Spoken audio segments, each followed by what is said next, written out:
Lengo la mkutano huu kwanza ni kufuatilia utekelezaji wa yale tuliyokubaliana tarehe 21 Septemba mwaka 2022. Tulikutana hapa Tunduma, tukawa tumekubaliana masuala ya kufanyia kazi.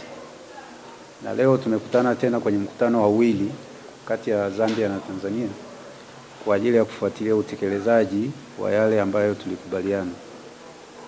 Hilo ni moja, lakini la pili, kwenye ule mkutano wa Septemba mwaka jana tulikubaliana kwamba iundwe kamati ambayo itapita kwenye kuanzia Kapirimposhi mpaka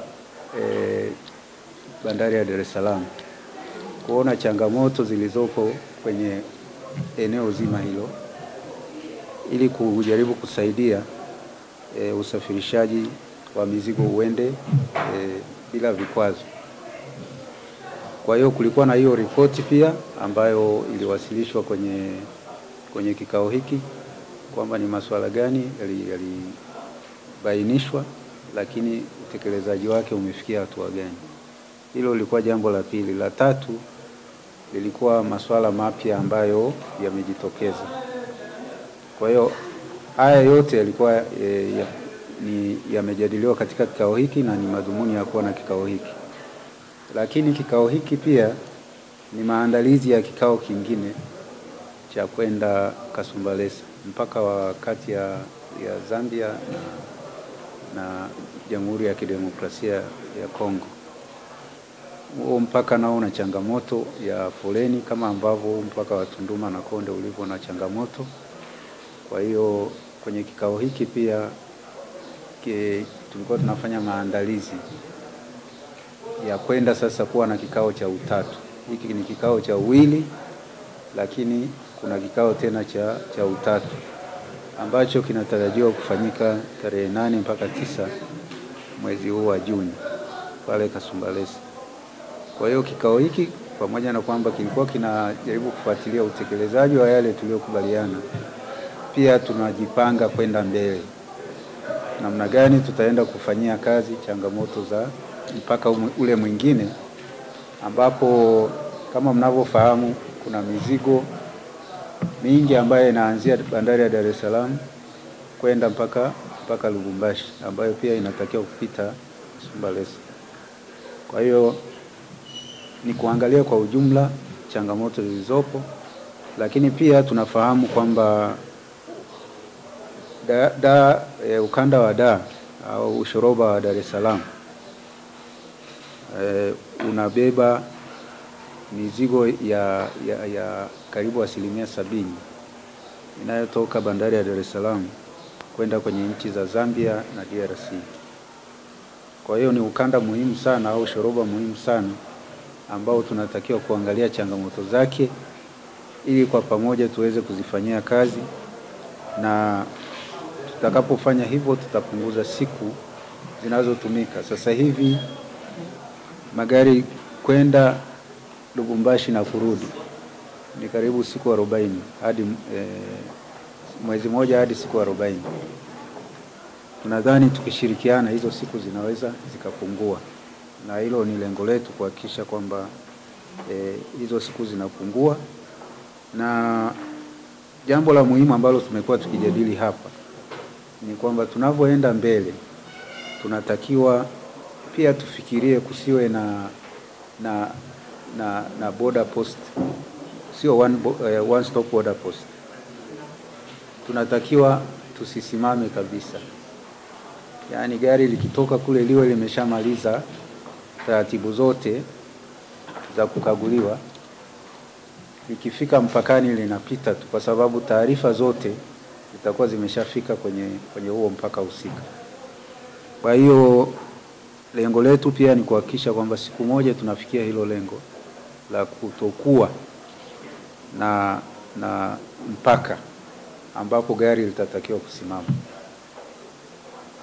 Na hilo limekuwa likipigiwa chapuo sana na Rais wa Zambia Mheshimiwa Hakainde Hichilema, ambaye kwenye mkutano wa Afrika amekuwa akishawishi sana nchi nyingine za Afrika kuhakikisha kwamba zinaondoa hizi changamoto kwenye mipaka na kuhakikisha kwamba magari yanapita bila hata kusimama. Hiyo ndio ajenda ambayo na sisi tunajaribu kushawishi wenzetu twende huko, na uzuri ni kwamba limeanzia kwao. Limeanzia kwao, kwa hiyo hata kwenye utekelezaji nadhani nilisema vizuri kwamba sio sisi tuliosema, ni rais amesema. Kwa hiyo kama jambo limesemwa na rais na ni rais wao, nafikiri kwenye utekelezaji sote tunapaswa kushirikiana, na likitekelezwa linakuwa na faida hata kwetu. Kwa hiyo ni jambo jema ambalo nashukuru wenzetu wamelipokea. Lakini kwa sasa ambapo kuna changamoto kwenye huu mpaka, kuna hatua mbalimbali ambazo tumekubaliana. Hatua ya kwanza, wenzetu wameeleza kwamba wana changamoto ya skana, na huko nyuma tulishaahidi kwamba Tanzania iko tayari kutoa hiyo skana, na kwenye mkutano huu wamekumbushia kwamba tunatakiwa tupeleke hiyo skana. Sasa sisi tutajitizama huku ndani, maana nakumbuka tulishaahidi na wenzetu walishaanza kuifanyia kazi. Sasa sijui tulikuwa mawapi, na barua ilishaandikwa kwamba, lakini inasemekana kwamba hakukuwa na utayari sana wa kuipokea. Lakini sasa ili mradi wameileta leo, sisi tutaendelea kuifanyia kazi ili kuwe na skana mbili upande wa Nakonde kusaidia yale magari yao yanapita masaa 24. Sasa hivi tunavyoongea ile skana moja inatumika kati ya masaa, nafikiri kufikia saa 2 usiku inakuwa inatakiwa ipumzike. Tukipata ya pili basi itamalizia, wataenda hayo masaa 24. Hilo ni moja. Lakini lingine ambalo wenzetu wametushawishi na tunadhani tunakubaliana nao ni kwamba kuwe na hizi taratibu za kupita mpakani zikamilishwe kabla hata mtu hajafika mpakani. Wanaita pre-clearance. Kwa hiyo hii pre-clearance ifanyike kabla hata mwenye gari hajafika mpakani, ili akifika mpakani asitakiwe kupoteza muda, apite. Na hilo sisi tumelipokea, tunadhani tukitekeleza linaweza likasaidia. Na pia tumekubaliana upande wa Zambia kuwe na eneo la kukagua magari. Na kama kuna eneo kama hilo, ina maana magari mengine hayatatakiwa kusimama kukaguliwa kwenye skana, itabidi yaende kwenye ile yadi, eneo ambalo limeandaliwa kwa ajili ya kukagua hayo magari. Nafikiri sasa kukiwa na hilo eneo la ukaguzi na skana hapa, magari yataenda kwa wingi zaidi na tutarahisisha uvukaji wa hayo magari.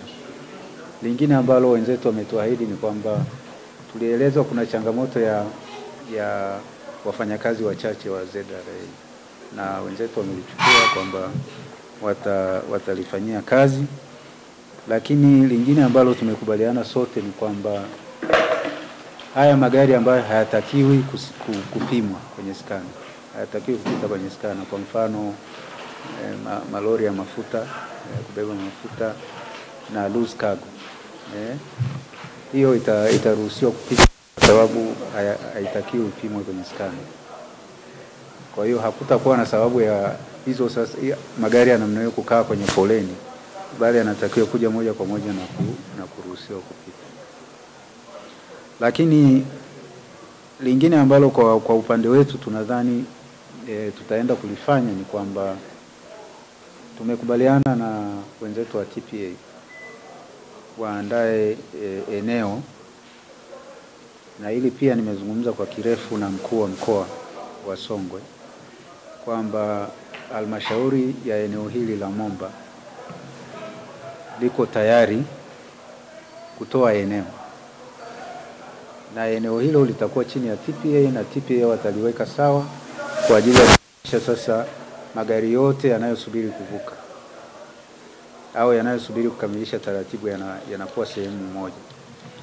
ni muhimu magari yakakaa sehemu moja, kwa sababu sasa hivi magari yanapopaki ovyo kwenye maeneo mbalimbali yakiwa yamebeba mafuta,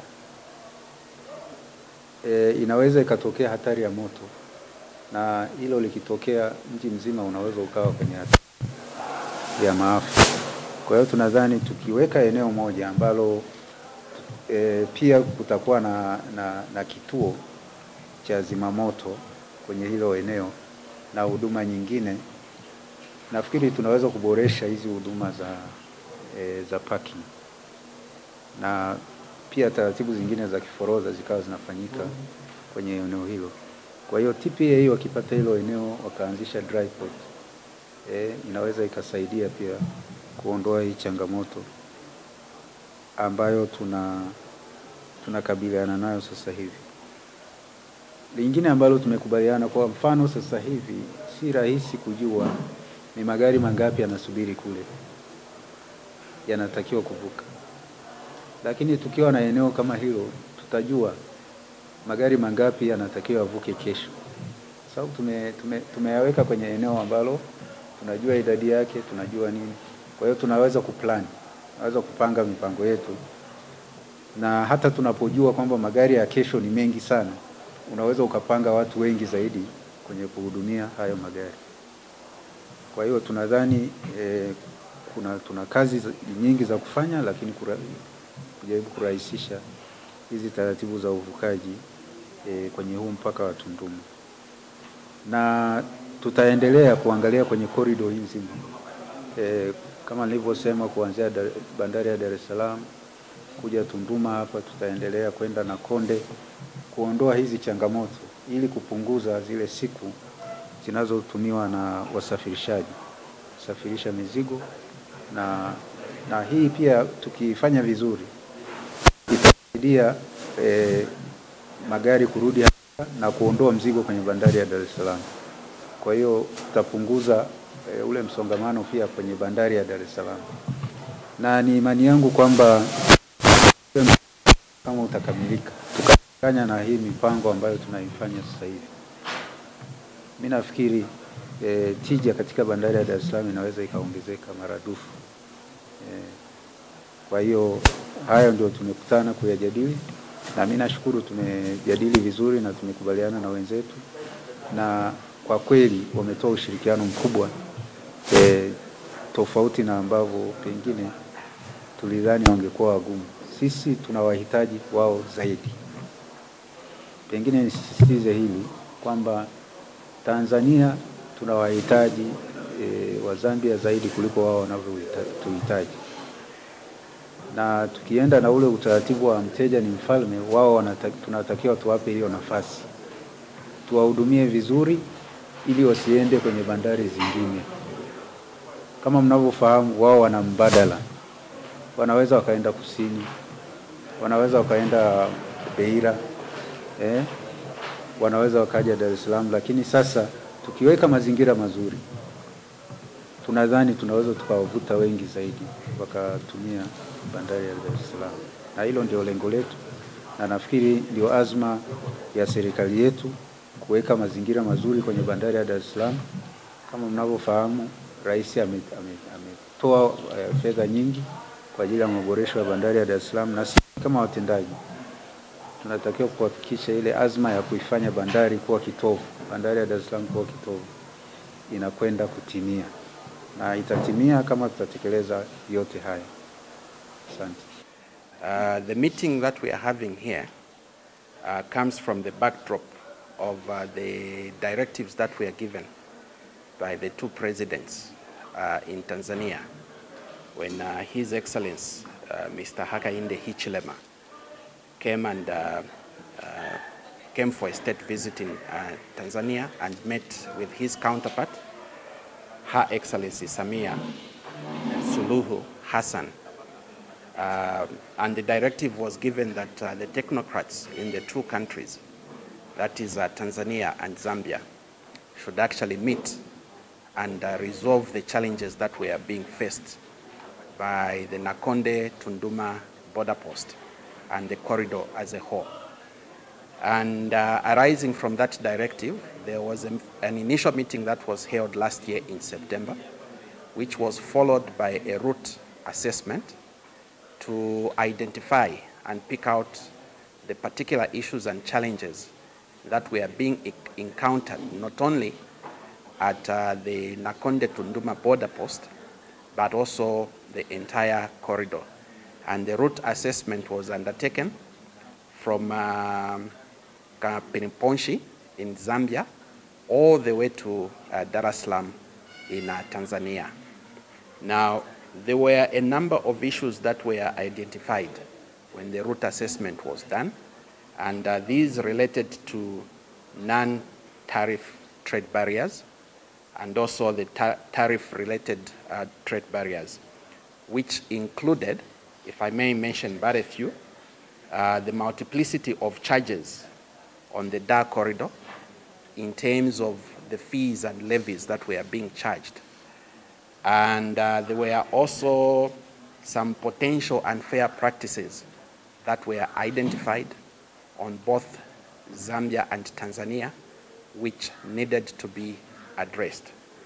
And this meeting that we are holding today was actually being held to review the progress that has been made against the challenges that had been identified in that respect. So while in some there's progress that has been made, in others I think there's still a lot more work that needs to be done in order to ensure that we achieve and materialize the directives that were issued by the two principles, that we should have an efficient corridor and efficient border operations at both Nakonde and Tunduma. Now, I must state that as Zambia, we are committed to resolving the issues and challenges that were identified as the involving the Dar es Salaam corridor, as the corridor for us is a strategic one that basically gives us access to the East Africa seacoast. And there are a number of Zambian exports and imports that use the Dar es Salaam port. For example, our copper, our fuel, and even the fertilizers. When we are going into the agriculture season, we do get fertilizer via the Dar es Salaam port. And because of that, we hold the corridor dearly and would want to ensure that we do everything possible to make sure that the corridor is operating efficiently. We have no doubt from the engagements that we've had here, and we will continue to have, that Tanzania, as our all-weather friend, shares the same commitment in addressing these challenges that were identified. You will agree with me that in the sense of exports from Tanzania into Zambia and via DRC, Zambia and DRC account for quite a huge amount of traffic that is generated at the port. And of such, we have no doubt that this is a significant port as well to Tanzania. And as two countries, we need to do everything possible to ensure that the border post is made to operate efficiently, and the corridor is also meant to operate efficiently. One of the issues that came out today is the issue of scanners, that we are having challenges on both sides. I think from the Tanzanian side, the scanner is relatively new, and so there are challenges of inception that are being having to be dealt with, and we want to believe that once these challenges are sorted out on the Tanzanian side, then we should have the efficiencies that we desire to have using those scanners. On the Zambian side, there is also a problem of scanners, and the scanner that we are using on the Zambian side is relatively old, and because of that, you find that there's a difference in terms of throughput that we are able to achieve in terms of clearing the tracks. So that is one of the issues that came out And like I said, as Zambia, we are committed to ensuring that, this matter is addressed. There is the issue of infrastructure that came out on the Zambian side, causing the congestions that we are seeing. We do have a contract already in place, and this is involving 2 contractors that are working on the Chinsali-Nakonde Road. And we believe that in this contract, there is actually a provision to have a dual carriageway constructed from the border post here all the way to Mbala Junction in Nakonde. So the first 10 kilometers of the road is going to be done as a dual carriageway, and we anticipate that the works on this project will actually be completed by the end of 2023. So we hope again that when this project is completed, that will also help to enhance the efficiencies of operations at the border post and the corridor as a whole. I think in a nutshell, those are some of the issues that have been brought out. But also, because as you know, the Nakonde, the Dar es Salaam corridor, though it terminates at Kapiri, in effect, there is an extension because some of the goods that are coming from the Dar port here will end up in the DRC, and we have a border post between Zambia and DRC, where again, there are similar challenges to what we're experiencing here in terms of how our colleagues on the other side facilitate for the movement of trucks going into the DRC. So as we are breaking off this meeting, this was a bilateral. We are tomorrow proceeding to Kasumbalesa to basically go and have a trilateral meeting between DRC, Zambia, and Tanzania, and make sure that we resolve also the issues and challenges at the Kasumbalesa border post that are affecting transport operators that are coming from Tanzania. I thank you. Naitwa MREJESHO, mkurugenzi wa bandari ya Dar es Salaam. Tupo Tunduma kwenye kikao, tunasema ni bilateral meeting kati ya Tanzania na Zambia. Kubwa zaidi ni changamoto za mpaka wetu katika swala zima la usafirishaji wa shehena. Sisi kama bandari tuna interest kubwa sana na hilo eneo. Kwa nini? Kwa sababu shehena unapoitoa bandari ya Dar es Salaam unategemea uivushe kwenda Zambia, Kongo. Kwa hiyo kwa Zambia tuna mpaka wetu huo wa Tunduma, lakini Kongo pale kama unavyojua tuna mpaka wa Kasumbalesa. Sasa tulikuwa na kikao hapa kimeanza jana na leo high level meeting ya makatibu wakuu wamemalizia, lakini la muhimu labda nizungumzie makubwa yaliyotufanya tuwepo hapa kwa siku hizo mbili. Mmoja, wote tunafahamu eneo hili lina changamoto kubwa hivi sasa. Changamoto yenyewe ni uvushaji wa shehena kwenda kwenye upande wa pili kule. Sasa kama hapa hapafanyi vizuri kwenye mpaka wetu huu wa Tunduma, maana yake hata ile shehena unaoipakia kule katika bandari ya Dar es Salaam pia inaweza ikaathirika. Hapa sasa hivi unaweza ukapata foleni kwenye eneo letu hili, foleni ya malori yanayosubiri kuvuka kwenda kwenye upande wa pili zaidi ya kilomita 7 hadi 10. Ni hali mbaya kweli kweli. Sasa nini changamoto? Kila upande una contribute katika hayo matatizo, na hayo hasa ndio yaliyowafanya sisi tuwepo hapa na viongozi wetu, makatibu wakuu wawepo hapa. Kuzungumzwa masuala ya skana, clearance process inavyochukua muda mrefu, lakini kubwa pia na miundombinu. Barabara za upande huu na upande ule wa pili zina changamoto nyingi. Sasa kuna deliberation, makubaliano yaliyofanyika, na hayo sasa kwa maeneo yote mawili, kwa maana ya serikali hizi mbili itafanyia kazi na kuona hizo changamoto zinatatulika. Kubwa zaidi sisi kama bandari tungependa lori likipakiwa kule bandari ya Dar es Salaam basi livuke moja kwa moja liende upande wa pili.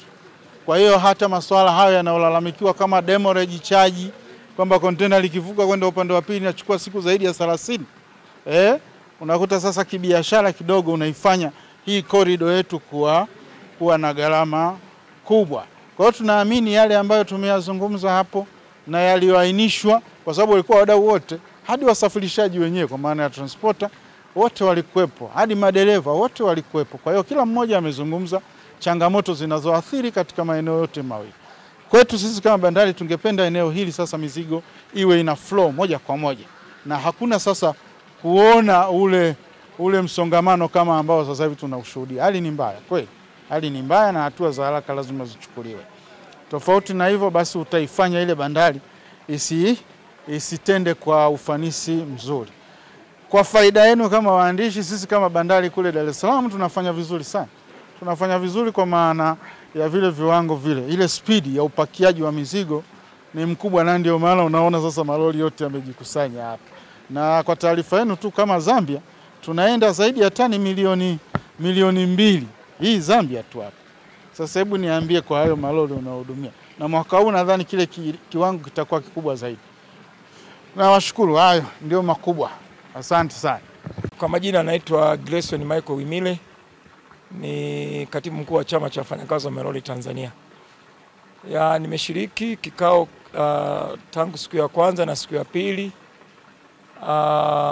Moja ya agenda ambazo tumejadili ilikuwa ni msongamano wa magari, na maelezo ya kina yametolewa kuhusiana na sababu zinazosababisha msongamano. Yameelezwa mengi, kwa ni pamoja na ufinyu wa barabara ama changamoto ya miundombinu, lakini tulikuwa na changamoto ya skana hasa ya upande wa Zambia, kwa maana inapima magari kwa taratibu. Lakini kuna changamoto pia ambayo imeelezwa ya maeneo ya maegesho upande wa Zambia, lakini vyote kwa pamoja vimejadiliana kwa kina na serikali za pande zote mbili, na yako mambo ambayo tumekubaliana yataenda kufanyika kwa ajili ya kupunguza foleni. Na kwanza serikali ya Zambia imetuhakikishia kwamba ujenzi wa barabara kwa maana ya upanuzi uko kwa 86%, lakini pia imekubalika kwamba itakuwepo skana mobile ile ambayo inaweza kutembea kwa ajili ya kufacilitate upimaji wa magari haraka.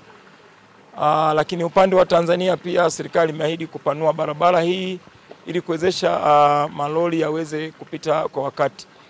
Sisi kama madereva tunaamini haya ambayo yamejadiliwa katika kamati hii yakitekelezwa, changamoto ya foleni ya magari itapungua. Lakini pia imejitokeza swala la maegesho ya magari, ambapo serikali zote mbili ya Tanzania na Zambia wameahidi kutengeneza maegesho ya kutosha kwa ajili ya kuyahifadhi magari haya, badala ya magari sasa kwa yanapaki barabarani ambapo sio salama. Mr. Chuki Shabani, mwenyekiti wa wamiliki wa malori Tanzania TAMSTOA, tumekuja kwenye mkutano wa 2 na 3. Nia yetu ni kujaribu kuangalia namna gani biashara ya wamiliki wa malori itakuwa katika njia laini zaidi, ili waweze kuongeza kipato, kwa sababu wakichelewa mapato ya serikali pia yanachelewa, lakini na mapato binafsi pia yanachelewa. Kwa hiyo kwa yale ambayo tumeyajadili hapa, hasa ufanyaji wa kazi wa Zambia na Tanzania muda wa kutosha, masaa 24 kwa siku, itasaidia sana. Lakini na ile wazo ambalo serikali wanasema wataongeza upana wa barabara kutoka wapi nchini kule, panaitwa Mpemba, kutoka Mpemba kuja boda, na hawa wenzetu wa Nakonde kutoka Nakonde kuelekea huko mbele, pia nayo itasaidia.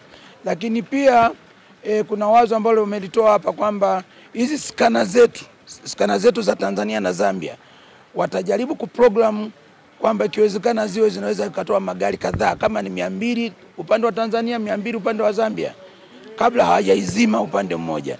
Nayo nimeona kwamba pia itatusaidia sana.